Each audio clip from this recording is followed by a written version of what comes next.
2023 Ford Explorer, quick video on how to replace the front windshield wipers along with the rear windshield wiper. These are the wiper blades I'll be installing. I got all three of these as a kit off of Amazon. They're from a brand called Zixmo. They got really good reviews on Amazon.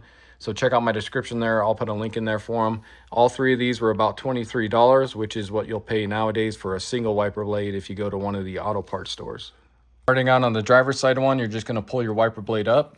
On the bottom and the top, you're gonna have two squeeze tabs right here. You're gonna squeeze those in. As you squeeze those in, you're gonna slide the wiper upward, and that's gonna pull off of there. Grab the larger wiper, that's gonna be the driver's side. You're gonna stick this into the tab there, and then you're gonna squeeze on these again, and they're gonna pop into place, just like that. You also wanna remove this plastic protector that just slides off the wiper blade. The passenger side is going to be the same thing, just a smaller wiper. Squeeze onto the two tabs, push forward, pop it out of there. And you guys want to be careful that you don't let these slam down if there's no wiper blade on them, because you can crack your windshield doing it.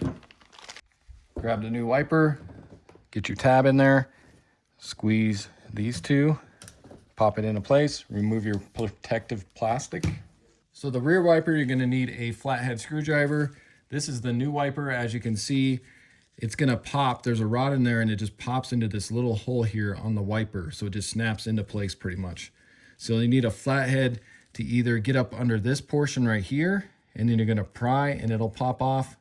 Or you can get up under this front portion here, get your screwdriver up under there and then pry and it pops off. Either way works. So you're gonna lift this up, get up under here, get your screwdriver in here, and then just try and pry this off of here. Just like that. Trying to get you guys the best view here. So if you take a look here inside, you can see that rod is gonna be right there. So you're just gonna snap this into that rod, push in, and it clicks into place. And that's how you replace the front and rear windshield wipers on a Ford Explorer. Hopefully this video helps you out. If it does, hit that subscribe button, check out my other videos, and I'll see you next time. Thanks for watching.